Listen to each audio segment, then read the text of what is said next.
ఎవరైతే ఈ దీపాన్ని వెలిగిస్తారో కోర్టులో కేసు ఉంది, ఆస్తి గురించి కోర్టులో సమస్య పోతుంది, ఆస్తి గురించి సమస్య పోతుంది, ఆస్తి గురించి సమస్య అంతా కూడా క్లియర్ అయిపోయి కోర్టు సమస్య పోతుంది, కోర్టులో కాంప్రమైజ్ అవ్వడం లేదా ఆస్తి గొడవలు క్లియర్ అవ్వడం.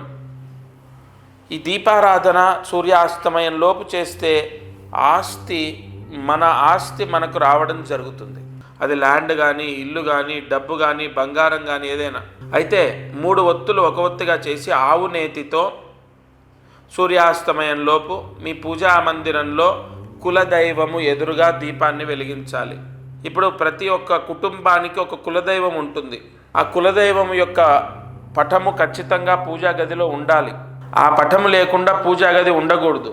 కాబట్టి ఈ కులదైవము పటము ఎదురుగా ఆవు నేతితో సూర్యాస్తమయం లోపు దీపాన్ని వెలిగించండి. మీ ఆస్తి మీకు లభించడం జరుగుతుంది.